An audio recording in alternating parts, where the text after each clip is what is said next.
Are the Detroit Lions secretly tanking, and will they be the worst team in the NFL? Let's talk about it. Hit that subscribe button, bell icon button, share the video. And I was just gonna talk about what they gonna be the worst, what they gonna have the worst record in the league. But I got the idea from where they tanking. I got it from Detroit Sports Podcast on Twitter. So shout out to them, and they always do great content, very consistent. And that's one thing about being on social media or being a media platform is consistency. If it's one time a week, if it's 10 times a week, when people ask me, if I start a channel, what's the most important thing? I always say consistency.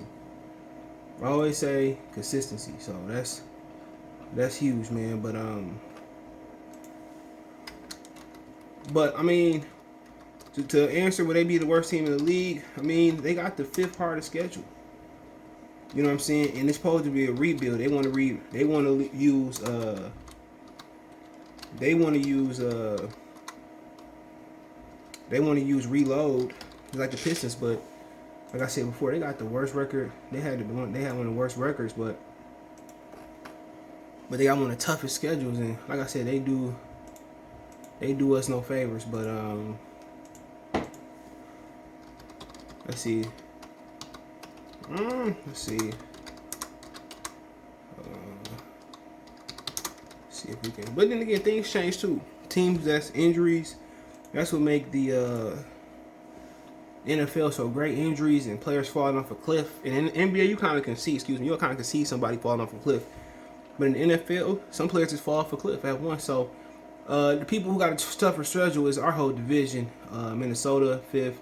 Green Bay 4th, Chicago 3rd, then in AFC North, Baltimore, and Pittsburgh got the toughest schedule. So you think about it, we tied with Cincinnati for 6th. So they got a quarterback coming off a leg injury, and they drafted a lot of offensive linemen over the year. People thought should have Sewell, Jamar Chase struggling. I mean, the only guy that's not struggling between us and the Bengals that missed a year that I can think of is Levi Anazorke, but he a little more fresher than they. And then you just look. Houston got the 15th. Houston, the football team, got the 15th toughest schedule. Jacksonville got 18th. The Jets got 19th, tied with the 49ers. The easiest is Philadelphia. Dallas, then Falcons, then Tampa, then Miami, then Broncos, then Panthers, then Giants.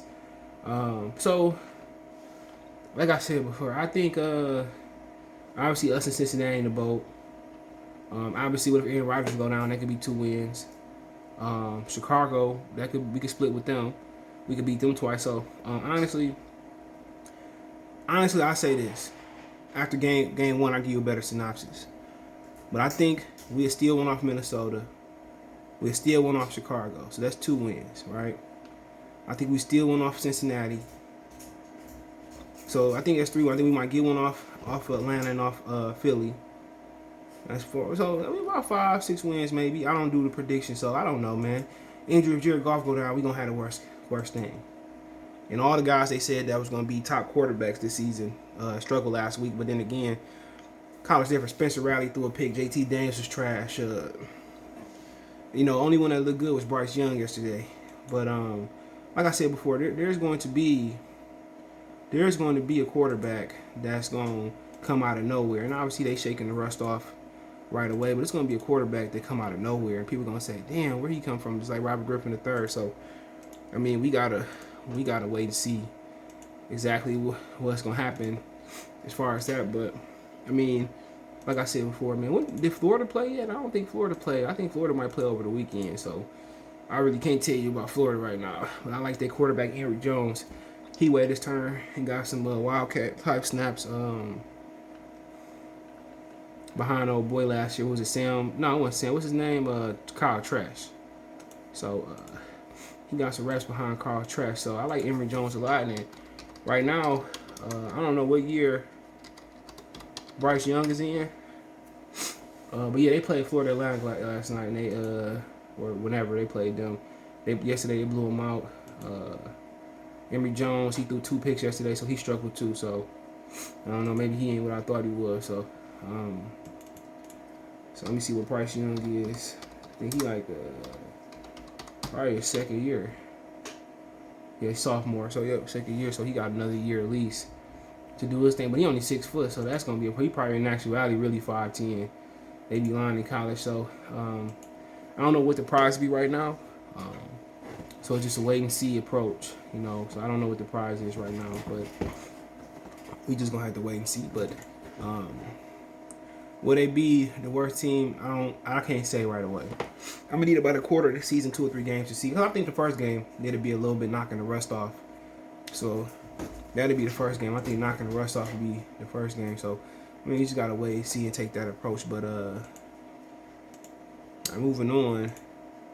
Are they intentionally tanking? I mean, only time will tell, because you know they like their players more than we like their players. When you're talking about the receiving core, the linebackers, the safeties, people taking the waiting approach to see on the safeties. Who else we talking about?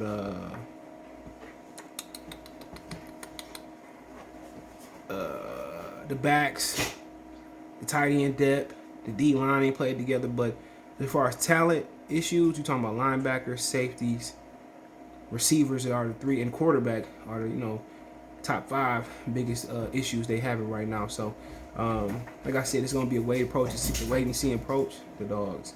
But only time will tell. With Jared Goff as your quarterback, everybody think you tanking. Let's keep it real. Everybody think you tanking with Jared Goff as quarterback, but I can't say that they are tanking. I can't say that they is tanking. Let's just wait and see. You know, if they're as bad as people think they is on paper, they might be tanking. But right now, tell me what quarterback do you feel good about? Sam Howell struggled. Spencer Riley, he got out to another slow start like last year. Emory Jones didn't do good. JT Daniels didn't do good, even though Clemson and Georgia defense yesterday was outstanding. You know, Bryce Young is the only one that shined. You got to wait a year for him. So, like I said before, COVID, no real preseason in college football. We got to see who go down the stretch. It's not a sprint. It's a marathon. It's not a 100-meter race. You know, it's miles in there. What's they call the distance? I forget what they call it. I ran track since I was younger. That's when I had a big old growth spurt. When I was smaller, man, I ran track back in like middle school, elementary school. That's when I ran it. Man, he ain't barking. That's why I don't leave. This is why I don't leave the blinds up. This is why. Shut up! That's why I don't leave them down. I'm sorry, y'all. That's why I don't leave the blinds up. They bark at everybody that walk by the house. And then the little one is the meanest one. He chases everybody in the block. But hold on. Sorry, little one. Gotta close the blind. I be trying to get a little bit of air in the house and a little bit of sunshine in there. Man, he like the sun. He like laying in the sun. But unfortunately, they bark at everybody and scare kids sometimes. But they don't gonna hurt no kids. I socialize my dogs. But back on code. Sorry for the barking, man. But what was that? But yeah, I don't know. It depends on what we see. And if they do get the number 1 pick, people say, well, we know it's a rebuild. Well, they say it's a reload. And I think the expectations is to at least have 4 or 5 wins. If they got a number 1 pick, and Dan Campbell ain't showing no promise as coach, I think he gonna get fired. Because remember, him and Brad Holmes was put together. His contract not that big. So if they do tank it at the number 1 pick, or they do end up with the number 1 pick, I think that Dan Campbell may be out. If he don't show game improvement in time management, game management, if the guy's not buying into the scheme or progressing in the scheme by week 17, he could be out. You know, because they ain't paying him nothing. I understand they're paying Dan Campbell and they're paying Matt Patricia, but by playing, but they both can be out of here. So I mean, so I don't know. If they don't show no prime, they end up with the number 1 pick. Somebody could be fired. So they say they all get along, they all make decisions on their own, and they all may fall on their pivot. So I don't know, man. We got to wait to see week 1. So I don't know if they tanking. I don't know if they had a worse record, but only time will tell. You got Cincinnati, you got Houston. Who else you got? Really, Cincinnati, Houston, Philadelphia, Atlanta. Maybe, and us might be the prime candidate. And then Cincinnati, and then Chicago. They don't have no quarterback. And like I said, Justin Fields can't read defenses and stuff. So we'll see. So let me know what you guys think. Share the video, thumbs up, subscribe to the channel. Best way to help. Want to make us a financial donation? Cash App CJ Good 313, Venmo CJ Good 313, PayPal link in the description. Best way to donate: thumbs up, share the video, subscribe to the channel. Find me on Twitter, Facebook, Instagram. You can reach out if you want to advertise the channel, video requests, whatever it may be. Chop it up. Appreciate the love and support. Peace.